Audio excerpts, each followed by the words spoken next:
Bonsoir et bienvenue en ce samedi 26 décembre 2020 et nous en sommes arrivés ce soir à la méditation numéro 281 dans le livre Les psaumes des temps modernes de notre ami pasteur Jean-François Denis. Avant de regarder ensemble le titre de ce soir et ce poème, eh bien prions. Ô Père, Seigneur éternel, Dieu de gloire, bien-aimé Saint-Esprit, toi qui es en nous, enseigne-nous encore ce soir ta parole qui est immuable. Et toi Seigneur, toi Père, toi qui es notre lumière, toi qui es ce roc comme nous l'avons déjà médité, notre forteresse, tu es ce phare qui non seulement éclaire, mais nous protège de toute vague, de toute tempête. Tu résistes et tu nous permets, en toi et toi en nous, eh bien, de nous permettre de résister à toutes ces vagues qui nous frappent quelquefois de plein fouet. Mais nous ne craignons rien, car nous sommes avec toi. Tu nous as dit que tu nous protégeais, que tu nous gardais, que, comme une poule protège ses enfants, eh bien, nous sommes à l'abri, sous ton ombre, sous tes ailes, sous ta protection, comme il est déclaré et proclamé dans la parole du psaume 91. Alors, à toi toute la gloire, dans le nom de Jésus. Amen. Le titre de ce soir, un discours dilué ou un message concentré. Je constate aujourd'hui que se propage dans nos communautés chrétiennes une pandémie. Et cette épidémie, dans l'Église, nous a malheureusement envahis. Par elle, nous en sommes venus à diluer, changer, adapter et modifier notre discours pour le rendre davantage glamour. Cette pensée est malheureusement devenue une réalité bien établie.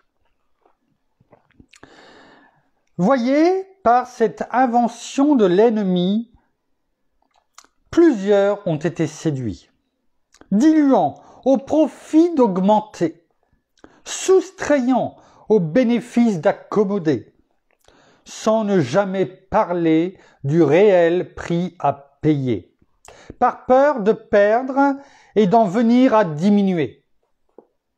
Alors, pour pénétrer différentes sphères de notre société, on en est venu à retirer tout ce qui fait allusion à sa personnalité, croyant que tout ceci est synonyme d'évangéliser. Hanté par cette réflexion, alors que de plus en plus j'y songe, nous avons préféré croire à un mensonge, pensant que le succès de notre ministère et ou de notre congrégation passerait par le mot augmentation, plutôt que de le regarder à travers la lunette d'une totale consécration. Cette pensée contraire au vrai message de la croix nous a conduits dans le compromis.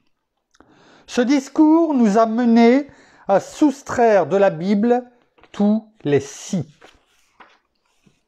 exposant uniquement nos propres avis, sans annoncer la totalité de ce que Jésus a dit. Ne me méprenez pas, je ne suis en rien contre la multiplication, bien au contraire, mais pas au détriment d'en venir à diluer la grande commission, le fer de lance de notre mission, par laquelle le Fils de Dieu nous a ordonné d'aller parcourir le monde et prêcher l'entièreté de sa vérité, exposant certes avec amour le péché, afin que sa grâce, en vienne autour de nous à surabonder. Ah, certains diront, cette vérité, nous l'enseignons, mais annoncer seulement une fraction, en négligeant l'autre portion, on vient à falsifier la formation, présentant une nouvelle philosophie qui deviendra par ceux qui l'enseignent et ceux qui la suivent une nouvelle théologie, qui n'a rien à voir avec l'enseignement de Jésus-Christ. Diluer au profit d'augmenter, ce n'est pas enseigner la vérité, mais plutôt une demi-vérité. Et une demi-vérité ne rime en rien avec authenticité, mais s'accorde plutôt avec fausseté. Diluer au profit d'attirer est en fait en venir à créer un nouveau show de variété. Diluer au profit de contenter, c'est en venir à prêcher une autre pensée. Et prêcher une autre pensée, c'est devenir empreint de duplicité. Diluer sans exposer le message en entier, on vient non pas à former de véritables soldats, mais plutôt des figurants dans une salle de cinéma. Diluer, c'est additionner un soupçon de ce qui est faux, et en venir à soustraire pour nous le sacrifice de l'agneau qui est Jésus. Notre mandat en est plutôt un à former des guerriers dans son armée, afin de les préparer à la réalité de ce qu'est la guerre spirituelle. Combat qui est aujourd'hui plus que jamais autour de nous bien réel. C'est pourquoi dans cette bataille, ne cherchons pas la popularité, mais aspirons à prêcher toute la vérité. Ne pourchassons pas à être de tous acclamés, mais recherchons à être par Dieu endossés. Ne soyons pas par l'ennemi intimidés, mais poursuivons à être en Christ fortifiés. Ne diminuons pas le message de la croix pour se faire accepter, mais préservons-en l'entièreté pour continuellement autour de nous notre prochain impacté. Merci Père, merci Seigneur, merci bien-aimé Saint-Esprit, beaucoup de choses que nous pourrions dire, beaucoup de choses que nous avons déjà méditées, quelque part même un résumé de ce que nous venons de voir ces 8-10 derniers jours, avec le fondement,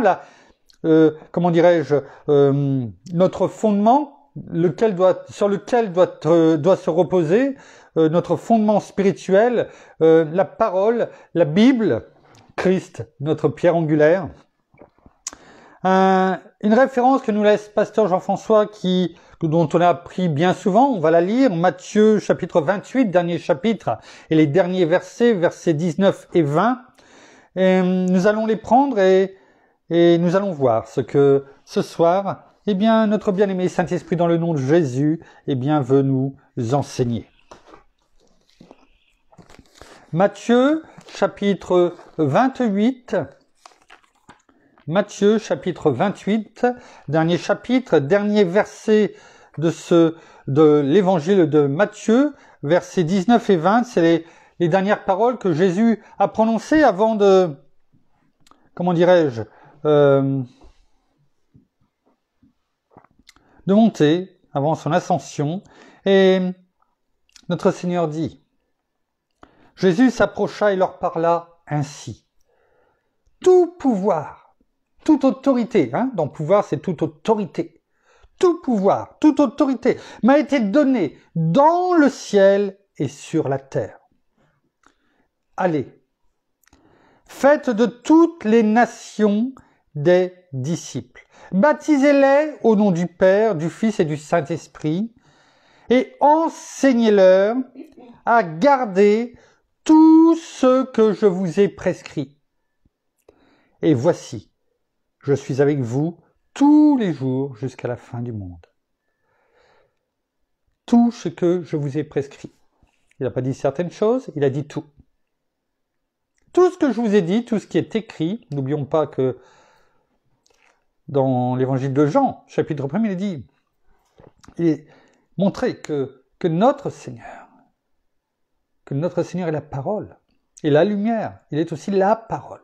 Tout ce que je vous ai prescrit, c'est-à-dire tout ce que je vous ai dit, enseigné, ordonné, on l'a vu, je crois, hier ou avant-hier, eh bien, allez l'apprendre, allez l'enseigner à d'autres.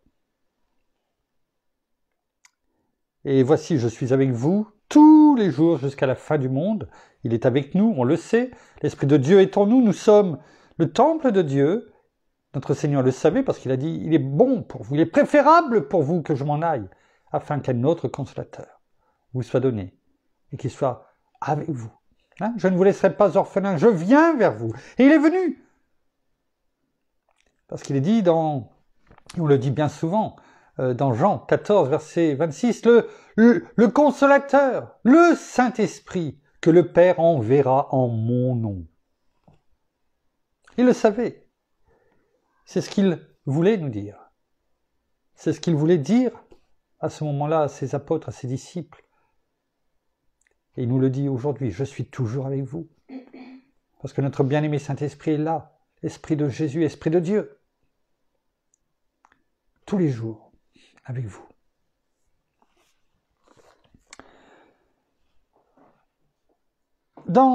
Enseignez-leur à garder tout ce que je vous ai prescrit. On voit quelque chose qui est important et je dirais même qui est sacré. Tout ce qui a été prescrit, c'est-à-dire ces paroles. Jésus, la parole incarnée. Ces paroles, c'est avec un grand S. Ces paroles sont sacrées et ne doivent pas être altérées. Altérées. Je ne sais plus si j'ai noté la définition d'altérer pour qu'on comprenne. On sait ce que veut dire altérer, mais voilà. Altérer, c'est quoi altérer? Sa parole, ses paroles au pluriel, ne doivent pas être altérées. Toute la parole au sens large. C'est-à-dire altérer, ça veut dire modifier en mal. Modifier en mal l'état normal de quelque chose. La parole ne doit pas être modifiée, parce que si elle est altérée, c'est-à-dire qu'elle est modifiée en mal. On va le voir, ce que dit la parole. C'est-à-dire dégradée, dénaturée, c'est-à-dire retirée de sa nature initiale. Et on sait que la parole est inaltérable, immuable, elle ne bouge pas. Et c'est pourtant altérée, c'est ce que cela veut dire. Dénaturée. Comme par exemple le soleil altère les couleurs. Quand quelque chose est mis au soleil, eh bien là, automatiquement avec les rayons, la couleur passe.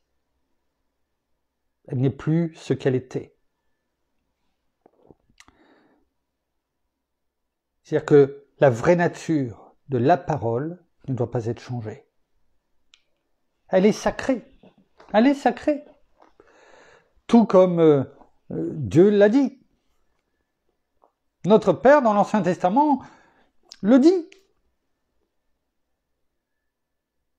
Je suis le grand je suis. Il n'y aura pas d'autre Dieu devant toi. Et tout ce qui a été montré au peuple, tout ce qui a été commandé, ordonné, montre que il y a cette révérence. Et quand on a de la révérence pour quelqu'un comme notre Père, eh bien, il doit être sacré pour nous. Et sa parole ne fait qu'un avec lui. Quand on ouvre la Bible et quand on lit la parole, c'est notre Père qui nous parle. Et si il est sacré pour nous, eh bien sa parole est sacrée et ne doit pas être altérée. Et comme on l'a lu dans le psaume 281, aujourd'hui, malheureusement, le but de beaucoup d'églises, au sens large, hein, quelle que soit la dénomination, hein, ce n'est pas une question de dire un tel ou un tel. Le but, c'est qu'il y ait du nombre. Alors qu'il y ait du nombre, c'est bien. Je suis d'accord avec Pasteur Jean-François, c'est bien. Parce que plus il y a du monde, cela veut dire, en temps normal, que plus il y a de personnes sauvées. Donc, c'est très bien. Et c'est l'objectif de ce que nous venons de lire, de ce que notre Seigneur nous a donné. Allez partout dans le monde, enseignez-leur, etc. Donc, c'est parfait. Le problème, c'est que si c'est de la multiplication,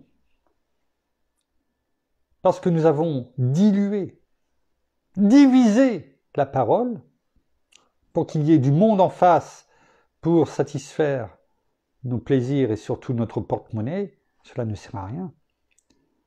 Donc on n'est pas contre la multiplication. Le Seigneur nous l'a montré avec la multiplication des pains quand il a nourri et des poissons. Mais ça ne doit pas se faire au détriment d'une parole diluée ou divisée. Quand on met le gros problème, voilà, un exemple, une image. On peut avoir un verre d'eau devant nous. Et on peut tout simplement dire, cette eau est claire, limpide. Ça peut être cette eau vive qui est en nous.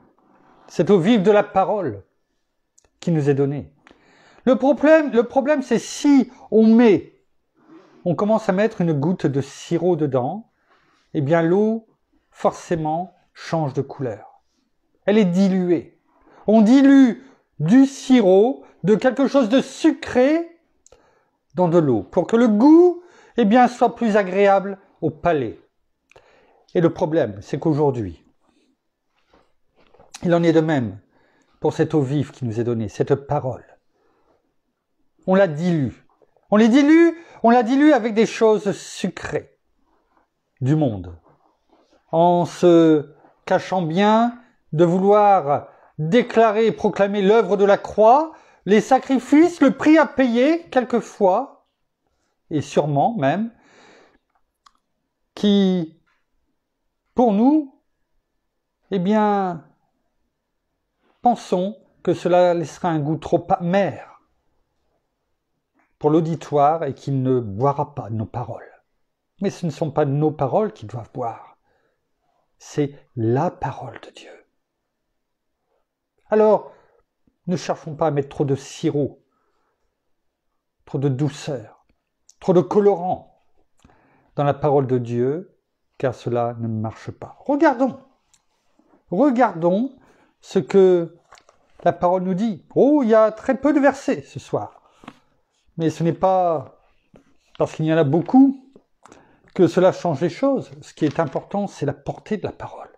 Et c'est pourquoi depuis 281 méditations, eh bien, on prend le temps aussi de lire les versets, de les lire par moments dans plusieurs versions, afin que la parole nous touche profondément. N'oublions pas ce qui est écrit dans Marc 13, 31.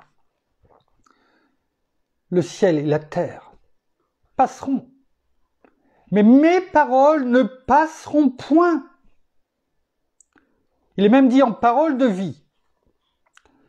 La terre et le ciel disparaîtront, mais mes paroles ne disparaîtront jamais. Alors, je pense que ces mots, cette parole particulière, parle d'elle-même. La parole que de la première lettre de la Genèse à la dernière lettre de l'Apocalypse ne passera pas. Ne passera pas. Tout va disparaître à un moment donné, mais la parole sera toujours la parole. Elle est immuable. Elle ne changera pas. Elle ne changera pas de nature. Alors si notre Seigneur, si Dieu nous dit dans sa parole qu'elle ne passera pas, qu'elle ne disparaîtra jamais, qui sommes-nous pour essayer de la changer? Quelles peuvent en être les conséquences? Eh bien, c'est ce que nous allons voir au travers de quelques versets simplement, qui sont très clairs. Dans Deutéronome, chapitre 4. Alors, pour ceux qui pensent que l'Ancien Testament, depuis la venue de notre Seigneur Jésus, c'est terminé, on en a déjà bien souvent parlé. N'oublions pas que notre Seigneur lui-même a dit que je ne suis pas venu pour abolir la loi, mais pour l'accomplir. Il a tout regroupé. Il n'a pas dit que ce n'était plus bon. Il a dit que c'était lui qui accomplissait tout et que en lui, eh bien, la parole s'accomplissait. Et lorsque l'on a dit que la terre et le ciel passeront, mais mes paroles ne passeront point, c'est dans Marc 13, 31. Ce n'est pas dans l'Ancien Testament. Et donc, très rapidement, on le voit dans Deutéronome, chapitre 4, versets 1 et 2. En version colombe, de toute façon, même dans les autres versions, c'est pratiquement la même chose, c'est identique. Il est écrit « Maintenant Israël, écoute ». C'est pour le peuple d'Israël, mais c'est pour, on le sait, c'est pour nous aujourd'hui aussi. Nous faisons partie du peuple. Nous sommes greffés sur l'olivier franc, verdoyant, qui est Israël, le pied. Non pas le cep, c'est le vrai cep, c'est notre Seigneur, Jésus. Mais là, nous sommes sur l'arbre d'Israël. Nous sommes ses branches greffées. Ne l'oublions pas. Maintenant, Israël, écoute, pour les mettre en pratique les prescriptions et les ordonnances que je vous enseigne, afin que vous viviez et que vous entriez en possession du pays que vous donne l'Éternel, le Dieu de vos pères. Ça, c'est le verset 1. Quelle est cette image pour nous? Nous sommes le peuple de Dieu, on le sait. Et il nous est demandé de mettre en pratique les prescriptions, les ordonnances, de mettre en pratique la parole, le commandement que le Seigneur Jésus nous a laissé, qui englobe tous les autres. Aimez-vous les uns les autres, aimez Dieu. Et de garder la parole. Parce qu'il est dit, c'est celui qui garde ma parole, c'est celui qui m'aime. On l'a vu il n'y a pas longtemps. Ma parole. Il n'a pas dit l'Ancien Testament, le Nouveau Testament à venir, lorsque je viendrai, et pas ce qu'il y a avant. Non, ma parole.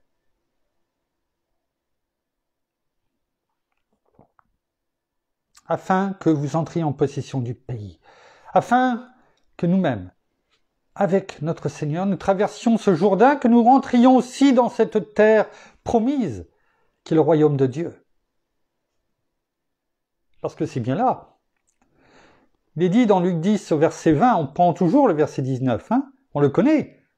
Voici, je vous ai donné toute autorité, tout pouvoir pour marcher sur les serpents et les scorpions, sur toute la puissance de l'ennemi, et rien ne pourra vous nuire. C'est parfait. Alors ça, on aime bien cela. Et c'est bien, c'est parfait. Mais on oublie souvent le verset 20, celui qui suit.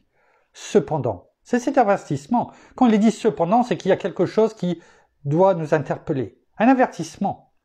Cependant, ne vous réjouissez pas de ce que les esprits, c'est-à-dire les démons, c'est ce qu'il disait aux apôtres, aux disciples, vous soient soumis, aux 70, vous soient soumis, mais réjouissez-vous de ce que vos noms sont inscrits dans les cieux, c'est-à-dire dans le livre de vie. La priorité, c'est celle-ci. Et pour être inscrit dans le livre de vie, il faut faire ce qu'il faut. Certains peut-être en doutent. Regardons ce qui est écrit au verset 2. Deutéronome 4, verset 2. Vous n'ajouterez rien à la parole que je vous commande. Non seulement c'est aux paroles que je vous commande, c'est-à-dire que je vous ordonne. Vous n'ajouterez rien à la parole que je vous commande, et vous n'en retrancherez rien.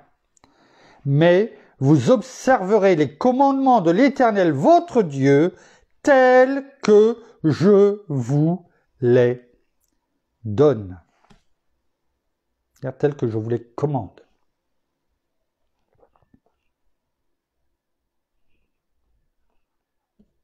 Est-ce que c'est difficile à comprendre? Vous observerez, c'est-à-dire vous mettrez en pratique tout ce que je vous ai commandé. Vous n'ajouterez rien et vous n'en retrancherez rien. C'est-à-dire pas d'addition, pas de soustraction, rien.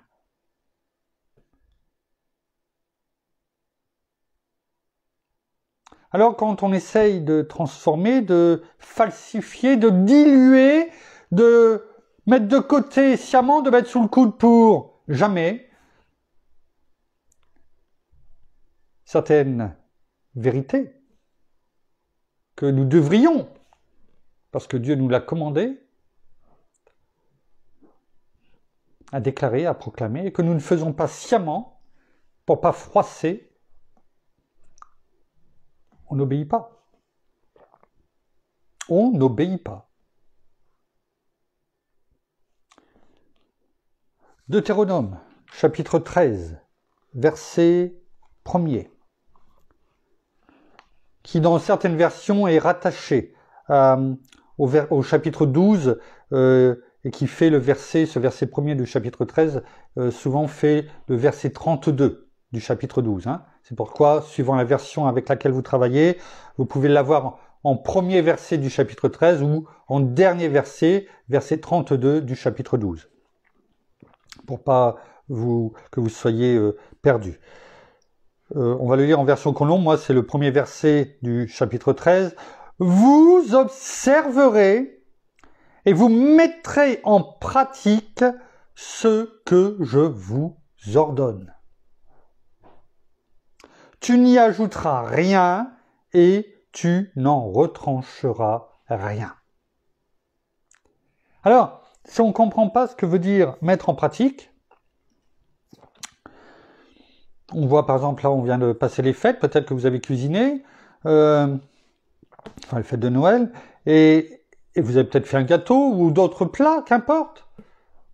Est-ce que vous vous êtes contenté de regarder la recette, soit sur Internet ou dans votre livre, en disant qu'est-ce qu'on va se régaler, et de ne pas mettre en pratique, c'est-à-dire de ne pas mettre la main à la pâte sans jeu de mots?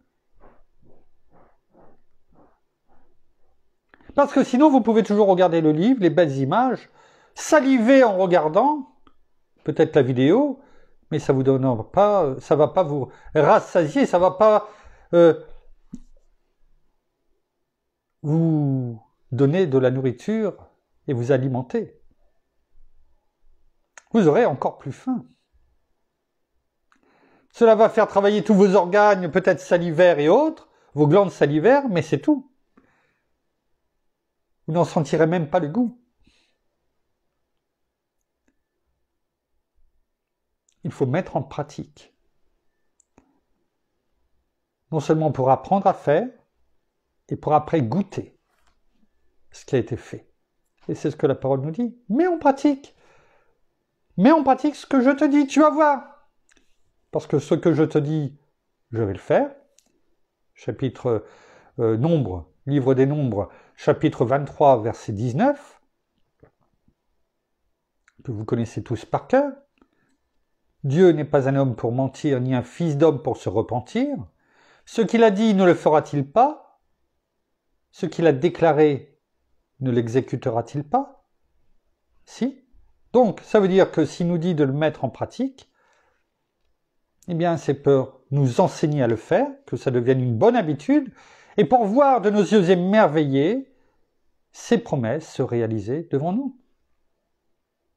Et il ne ment pas. Cela va se passer comme il dit. Tu n'y ajouteras rien et tu n'en retrancheras rien. Pour continuer cette image d'un repas que l'on prépare, si on nous dit de mettre tels ingrédients qui sont indispensables pour la réussite de la recette, je ne sais pas, je ne suis pas cuisinier, je vois mon épouse depuis 32 ans cuisiner. Si par exemple pour faire une brioche, il faut, c'est de la levure, comment dirais-je, de boulangère, pardon, pour que ça se lève, la pâte lève, ou une pâte à pizza ou autre, enfin prenons plus la brioche, c'est plus parlant parce qu'on le voit. Si on dit, oh, bah non, non, non, non, non, non, moi, je sais faire, et puis j'ai pas besoin de mettre de levure. Ben, je ne sais pas ce que ça va faire comme brioche, parce qu'on a retranché un ingrédient. Et on aura beau rajouter quelque chose d'autre, cela ne va pas résoudre le problème, on n'aura pas une brioche.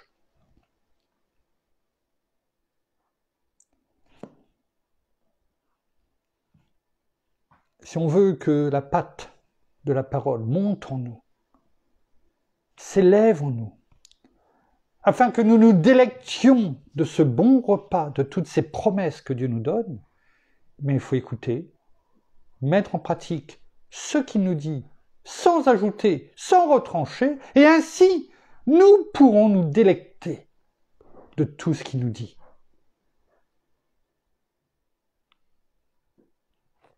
Dans le livre des Proverbes, chapitre 30, versets 5 et 6. Nous allons le prendre en version nouvelle en français courant, aussi en version colombe, versets 5 et 6, il est écrit, le psalmiste écrit, toute parole, toute, et notez, en le disant avec vous, je m'aperçois que finalement que c'est pas au pluriel. Parce que quand on écoute, on pourrait dire toute parole de Dieu, et on pourrait mettre un S, non? C'est-à-dire sous-entendu toutes les paroles de Dieu. Ça me frappe aux yeux là en le lisant avec vous.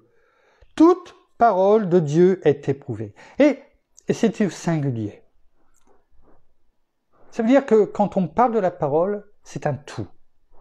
Tout comme notre Seigneur est un avec notre Père, nous sommes un avec notre Seigneur, donc automatiquement, sans faire de mathématiques, mais c'est ça, donc si notre Seigneur est un avec notre Père et que nous sommes un avec notre Seigneur Jésus, donc on peut dire que nous sommes un avec notre Père. C'est les lois mathématiques. Hein? Si A est égal à B, et que B est égal à C, donc A est égal à C, automatiquement. Et c'est la même chose avec nous. Et là, il est écrit au singulier, c'est-à-dire dans son sens unitaire. Toute la parole, de la première à la dernière lettre. Toute parole de Dieu est éprouvée, c'est-à-dire qui est sûre, qui a été testée, si je puis m'exprimer ainsi. Elle a été, oui, testée.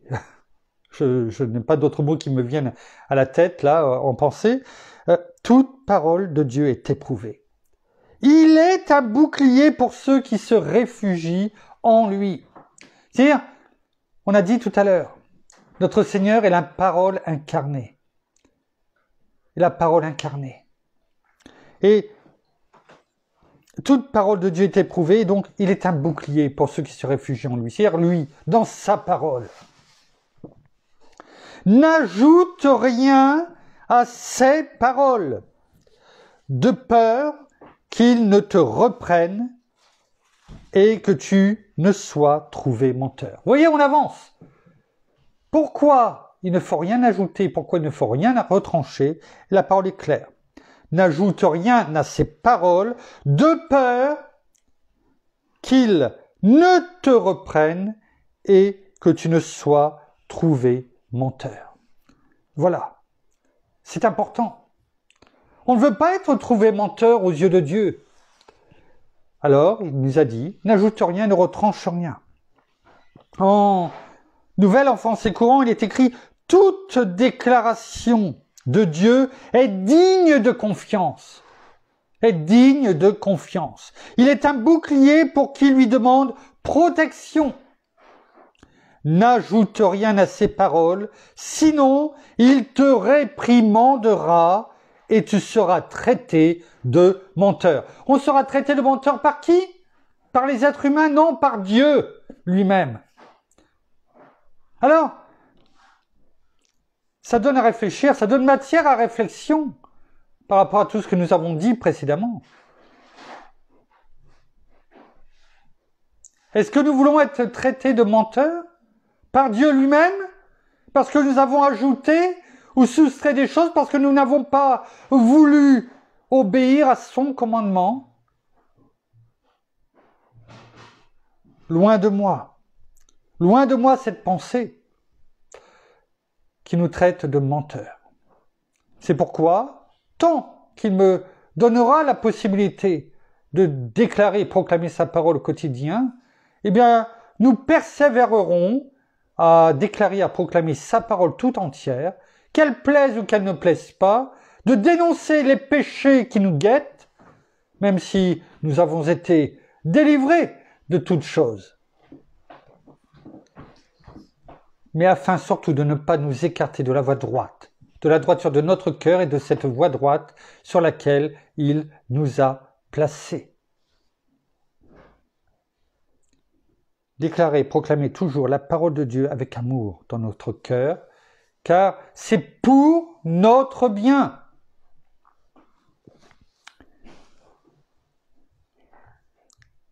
Regardons pour terminer ce que la parole nous déclare dans le livre de l'Apocalypse. Dernier chapitre, chapitre 22.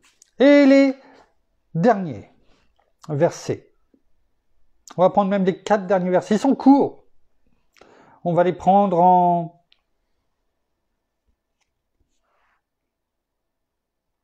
on va les lire en version colombe.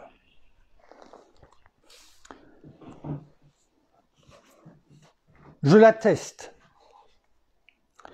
Je l'atteste. Ça veut dire, quelque part, c'est comme si je mets mon sceau. On ne peut pas dire que, je ne l'ai pas dit et que cela ne vient pas de moi. Je l'atteste.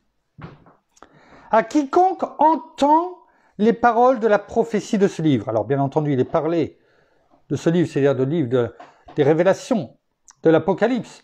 Mais on sait très bien que tout au long de ce livre de l'Apocalypse, il est fait des ponts, je dirais, sur l'ensemble de la parole. Et que dans bien des livres de la parole, eh bien, nous pouvons retrouver les affirmations dans le livre de l'Apocalypse.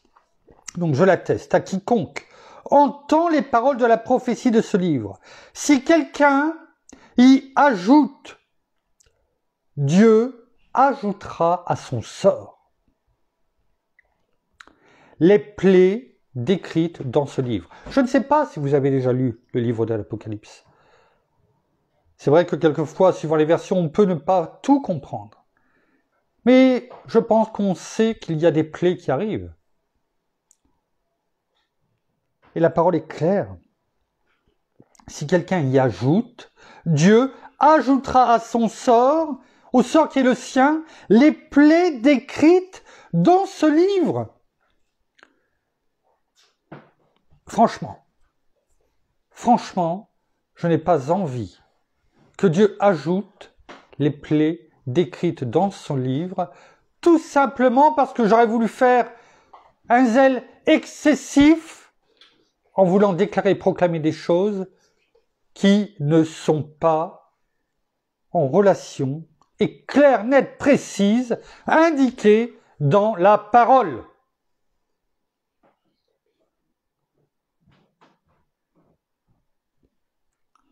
Verset 19.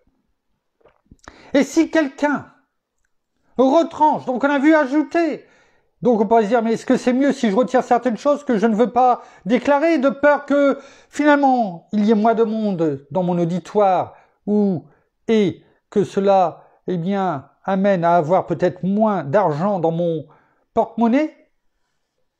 Parce que c'est ça, ne cherchons pas. La gloire, l'argent, le pouvoir. M'as-tu vu?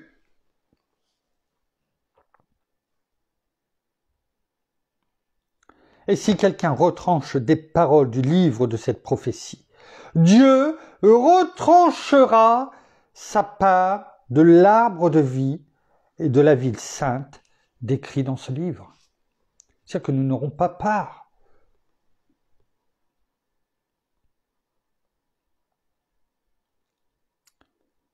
À l'arbre de vie qui est là-haut, dans la Jérusalem céleste, qui nous attend.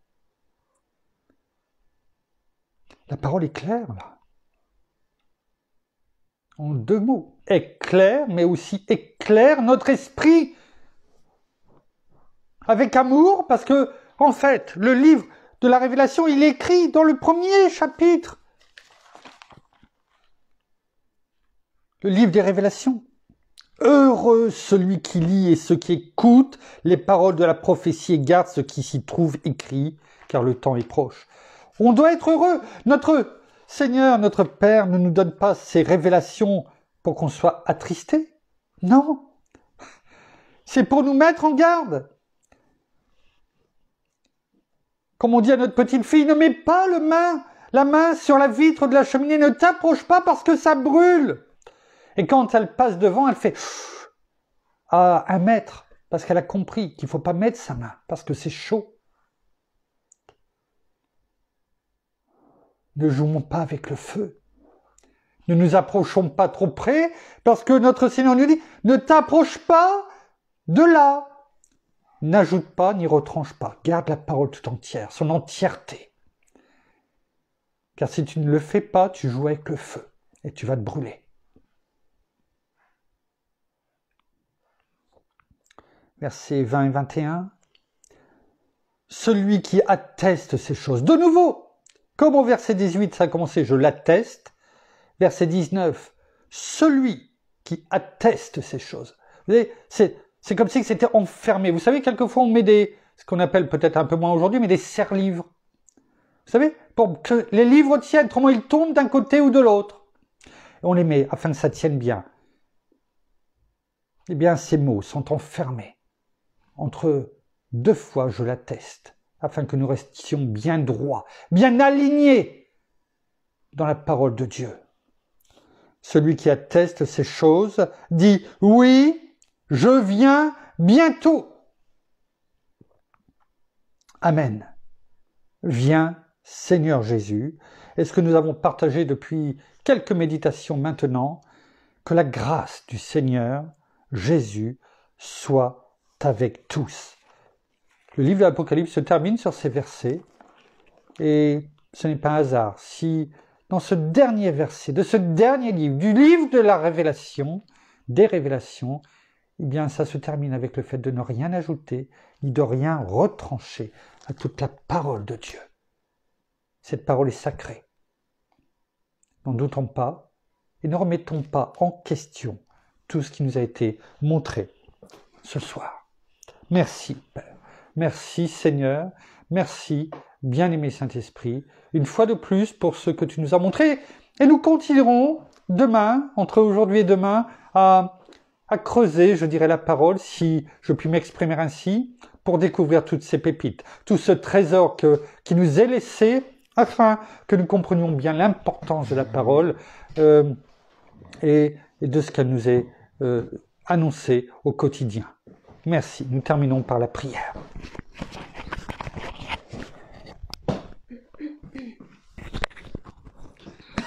Oh, merci Seigneur, eh bien, pour tout ce que tu fais pour chacun d'entre nous. Merci encore pour ce moment de partage, ce moment aussi dans lequel nous pouvons nous retrouver pour entendre pour entendre la parole et pouvoir vraiment la serrer dans nos cœurs. Merci encore pour ces mots non qui sont doux à nos oreilles, non pas pour nous plaire, qui ne sont pas des bonbons sucrés, mais qui sont la vérité, que nous nous attachions à cette vérité, que nous n'allions pas plus loin pour pouvoir avoir ces paroles douces, sucrées, mais souvent si trompeuses, dans lesquelles nous voulons ajouter, mettre les formes, faire de belles phrases et parapher, mais simplement dire la vérité. Souvent la vérité qui est franche, qui est réelle, et nous nous attachons réellement à cela pour qu'il n'y ait aucun mensonge, aucune parole vraiment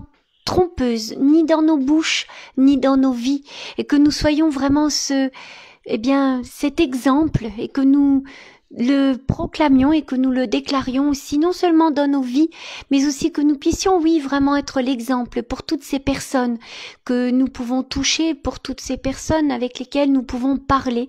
Bien, tout simplement dire la vérité. C'est ce que tu nous demandes de dire, c'est ce que tu nous demandes de faire, et surtout, ce premier commandement qui est bien sûr d'aimer notre Père plus que toute autre chose, mais aussi de nous aimer les uns les autres, et de nous aimer comme toi tu nous as aimés, tout simplement.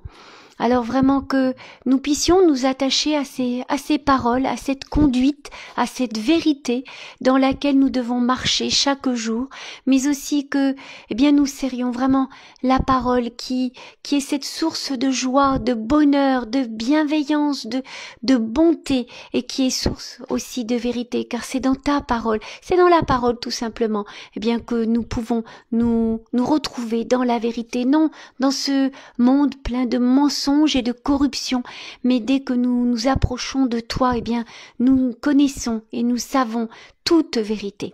Alors merci pour tout cela, Père, et bien sûr, eh bien, soyez tous abondamment bénis, frères et sœurs, et simplement, eh bien, que nous suivions chaque instant de notre vie la vérité et la source de vérité qui est notre Seigneur Jésus-Christ. Dans le nom de Jésus, Amen. Amen. Merci. Voilà, ainsi s'achève la méditation de ce soir. Nous vous bénissons abondamment de toutes les bénédictions spirituelles dans les lieux célestes en Christ. Nous saluons nos amis au Canada, au Québec, en francophonie, à Paris. Nous vous aimons, chers frères et sœurs, chers amis. Et nous vous donnons rendez-vous, non pas demain soir, parce que demain nous sommes dimanche, donc comme chaque dimanche, il y a un culte, et le culte, bien, vous le savez, maintenant vous avez l'habitude, on le commence à 11h par les louanges, dont nous allons vous envoyer dans la soirée eh bien le lien vers la chaîne YouTube, parce que vous savez que sinon, eh bien, comme nous le faisions au début, mais pendant bien longtemps, pendant des mois, mais sinon nous sommes blacklistés par Facebook, et à ce moment-là, eh bien, on va nous supprimer le compte. Donc nous vous envoyons le lien des louanges sur la chaîne YouTube. Vous pouvez donc tout comme nous, à partir de 11h, les chanter, les louer notre Seigneur, élever vos voix comme un parfum de bonne odeur, et nous prenons ensuite, comme on le fait chaque jour dans la méditation, l'antenne en direct vers 11h45 pour la méditation donc et le culte de demain. Donc, nous vous enverrons dans la soirée le lien. En attendant, nous sommes heureux de vous retrouver demain. En attendant, passez une très bonne soirée, une bonne nuit, et nous vous disons à demain. Au revoir.